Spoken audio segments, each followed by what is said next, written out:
It is that time of the week. It is the Dynasty Waiver Wire Show, a deep Dynasty waiver wire for you D-gens out there like me. It is the first week of the playoffs for most people, so this is a mixture of people who have, decided to rebuild, who are out of the playoffs, maybe have opened up some roster spots because they traded away players for draft picks. There's some stashes in here for next year. There are some pieces that maybe can help you win if you are in the playoffs. So it's a mixture of both. Don't forget, guys, to like and subscribe to the channel. A lot of you, I think like 70% of you that watch these videos aren't subscribed. We are really trying to get to 800 subscribers. Hopefully by the end of the month, we can get there. I think we're about 15 away or so. So help us get there. Also, if you enjoy Dynasty content, it'll be good to subscribe to the channel because there's going to be a lot of Dynasty content coming out. Rookie scouting, Dynasty stashes, Dynasty price checks, and things like that. And also join our Discord if you're interested in maybe starting some Dynasty leagues together. Maybe we can do that. Join our Discord. Link is in the description. Starting off with some quarterbacks, as always, Desmond Ridder is an obvious one. He probably plays this week, although originally we thought it was going to be Aiden O'Connell out for the rest of the year. That's at least what the speculation was, but apparently he just like bruised his knee or something. So he actually might play this week. It is good to pick up Ridder just in case he doesn't play, again, when you play in these deeper Superflex Dynasty leagues, sometimes you need to start guys like Desmond Ridder. People won Dynasty championships last year with Jake Browning and Joe Flacco as their quarterbacks, right? So the one thing you know about Ridder is that he can move a little bit and he may give you some rushing yards on the ground, right? When he was the starter for Atlanta, he had 5 rushing touchdowns. So Mason Rudolph is another one here. Will Levis is back to being questionable. I think he hurt that. He took a nasty hit that looked like he could maybe miss the rest of the game. Obviously, he came back. But Mason Rudolph, keep him on your radar because he may be starting this week in replace of an injured Will Levis. Rudolph, when he was the quarterback, was actually decent. Not, again, we're talking about like QB3 type of numbers and stuff, but he had 215 he had 215 and 1 touchdown, and he ran for 13 yards. 266 and 1 touchdown, ran for 29 yards. 240 and 2 touchdowns, ran for 19 yards. By the way, he ran for a touchdown as well. Like Mason Rudolph, those 3 weeks he started was actually not that bad. Tyrod Taylor. There's always now that the Jets are officially eliminated, there's always the possibility, right, that Aaron Rodgers just calls it or something, and Tyrod Taylor comes in. And I actually wouldn't mind starting Tyrod Taylor if I needed to.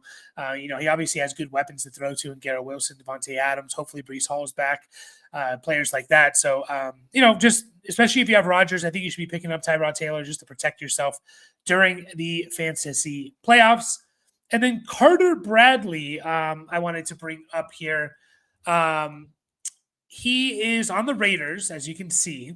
He, I believe they signed him to their active roster, like he was the emergency quarterback. And obviously, if Aiden O'Connell is going to be out, then Carter Bradley becomes kind of the QB2. He's a rookie, undrafted free agent this year, went to South Alabama.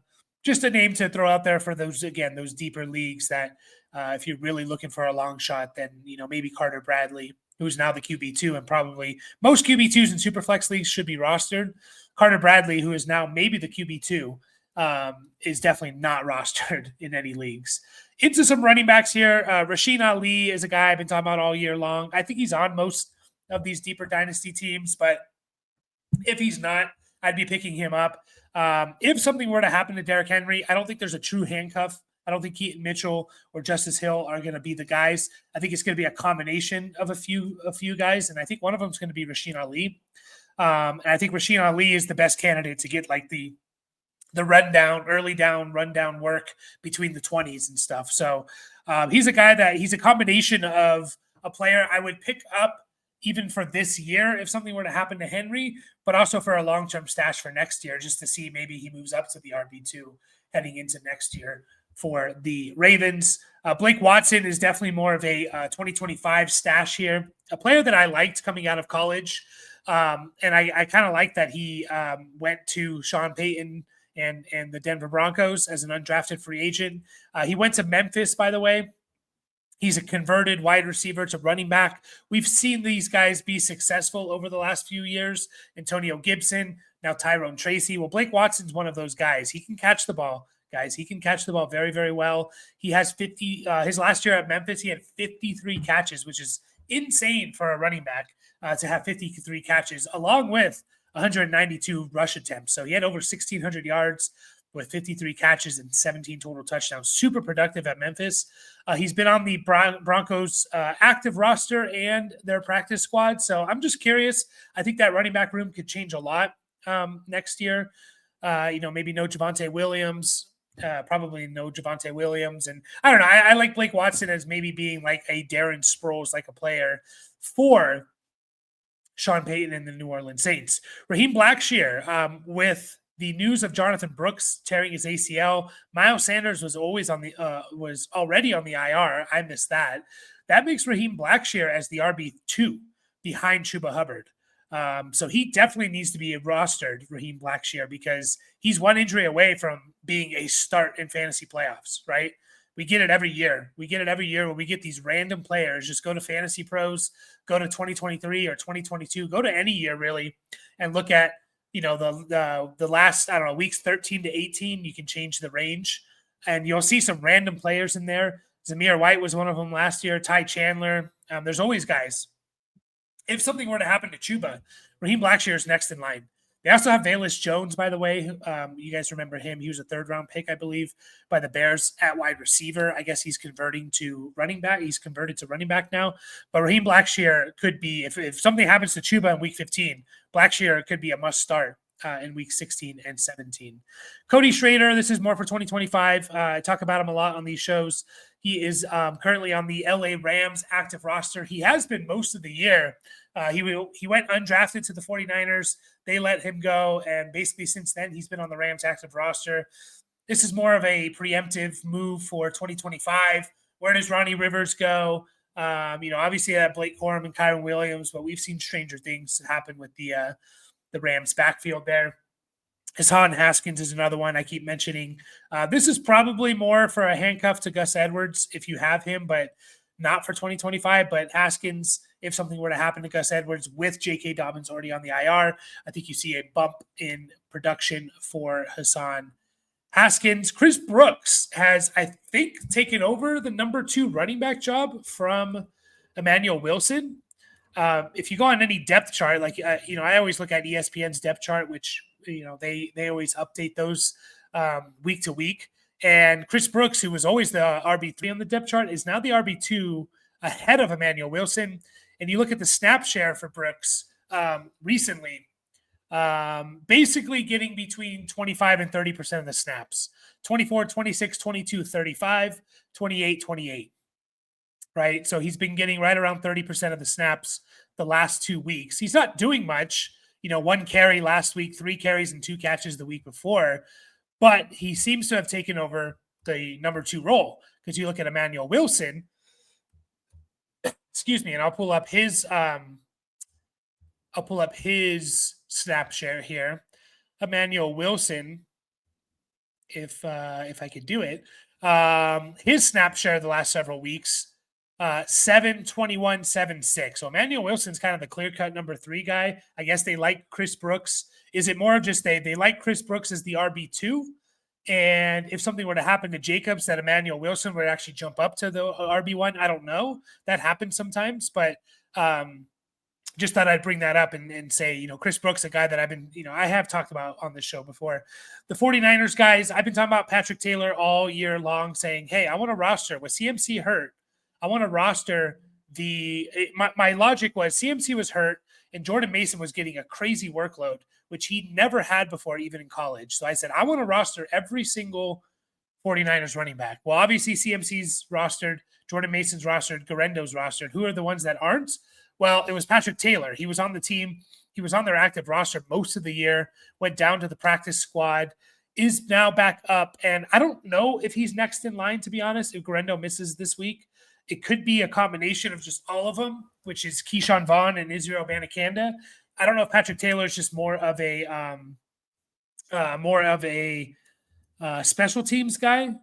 I don't know. Like, was it just a case of like, well, this week it's Patrick Taylor, but now that we know, Guarendo's going to be out, for example, are we just going to, get Abanikanda ready or something? So definitely worth an ad, Patrick Taylor. And I don't know if he's worth a start, but definitely worth an ad if Guarendo's going to miss time. Craig Reynolds, another guy I've talked about almost each and every week. I want every single running back that's on the Lions active roster. They run the ball a lot. They're never going to stop running the ball. If something were to happen to Gibbs and or Montgomery, God forbid, Craig Reynolds is seemingly next in line. He's the RB3. Maybe it's Sione Vaki. I just assume Sione Vaki is rostered. If he's not, I would be stashing Sione Vaki for next year. Into some receivers here. Tylan Wallace. I talked about him for the Week 14 waiver wire show. Obviously, the Ravens were on a bye week, so we didn't really get to see. But when Rashad Bateman got hurt, it was Tylan Wallace who came in and took a majority of the snap share. So Tylan Wallace, that Week 13 game, played in 56% of the snaps because I believe Bateman got hurt, right? And I'm just double checking here. Yeah, Rashad Bateman got hurt, and he's still questionable, Rashad Bateman. If that's the case, it seems like Tylan Wallace is going to be the wide receiver 3 for the Ravens, and Deontay Johnson's suspended, by the way, so for this game. So Tylan Wallace might be a decent play. Best ball, he seems like a dream best ball kind of player because he can catch, the deep passes and stuff. He obviously had that one big week in Week 10, 3 for 115 and a touchdown. If he's getting more playing time, that's definitely in the realm of possibility there. Ainias Smith, this is a 2025 stash, a player that I like coming out of college. He was a hybrid running back wide receiver. I'm always a sucker for these hybrid guys. He was hurt most of the year. Came back about a month ago, I believe, about the beginning of November. And I just think he kind of fills a role that A.J. Brown and Devontae Smith don't do. And he could be an interesting, wide receiver 3 for this team next year. They do need to pass the ball more and stuff like that. But I just think he could be kind of like a gadget type of player. He can get a couple carries, play in the slot and things like that. It might be intriguing. I just think because he was injured this year, we just, we haven't seen it. And so they're rolling out guys like Johnny Wilson and stuff like that over him because that, Johnny Wilson was healthy.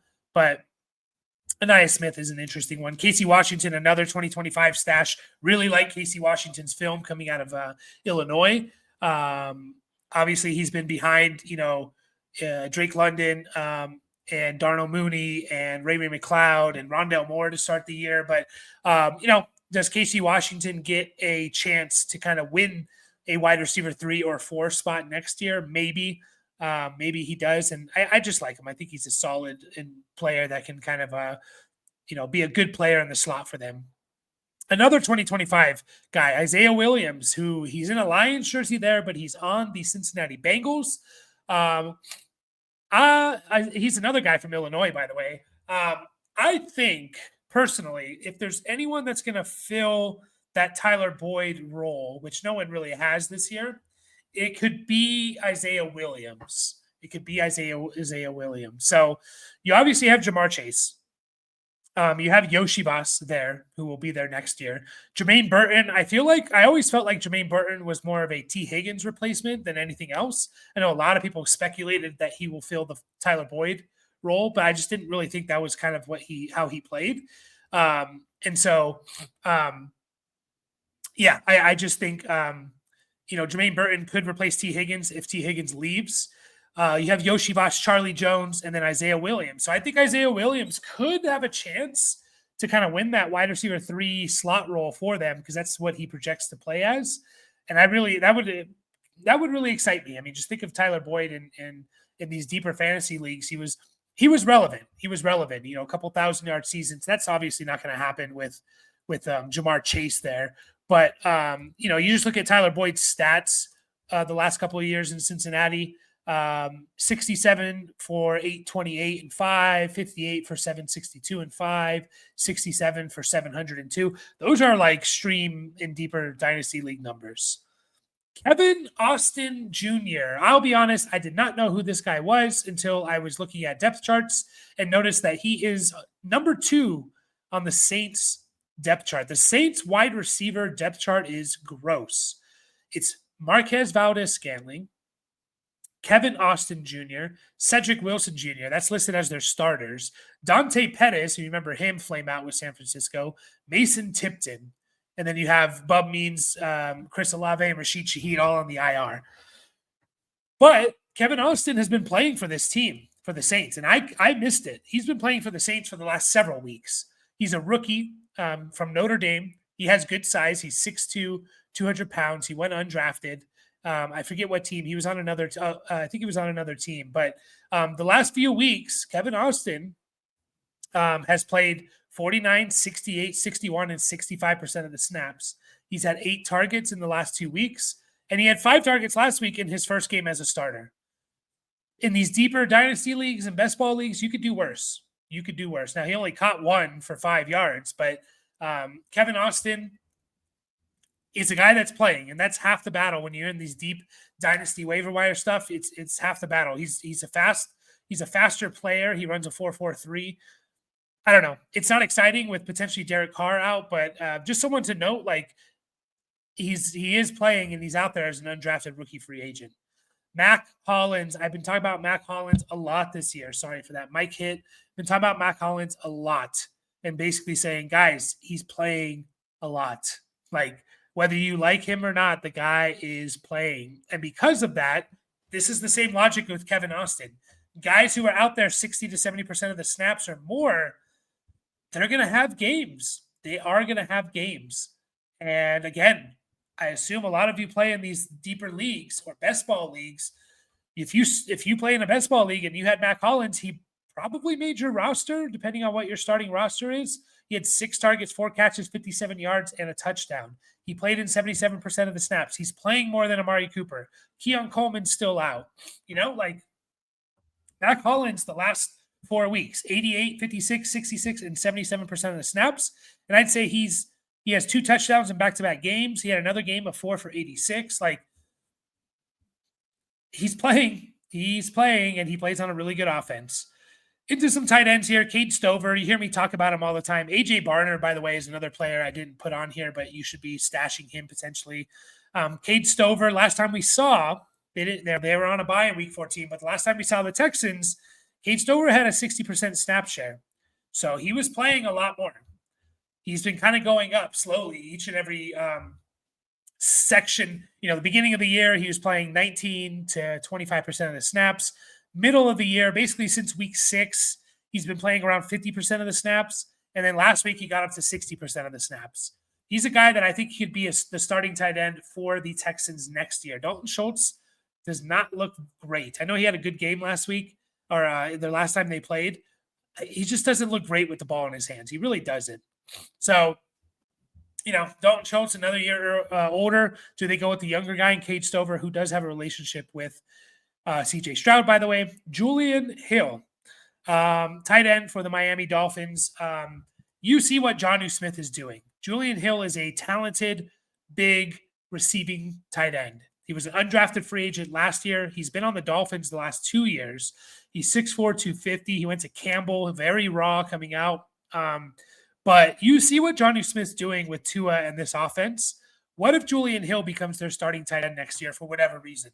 Injury, or I don't know why, but they don't bring back Jonnu. I don't know why they would, but or Jonnu wants more money or something. I don't know. Now, Julian Hill does play, by the way. It's not like he's not playing at all. He's getting on the field.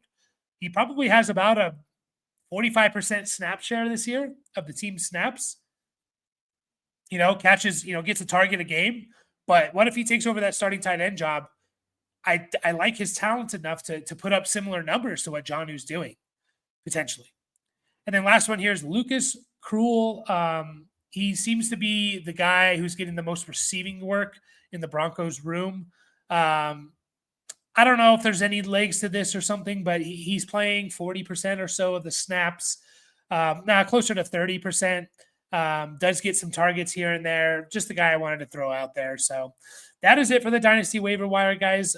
Again, like and subscribe to the channel. Please help us get to 800, especially if you like Dynasty content, because you're going to get a lot of Dynasty content coming out in the next several months. So just pay attention to that. Appreciate you all. And I will see you all very, very soon.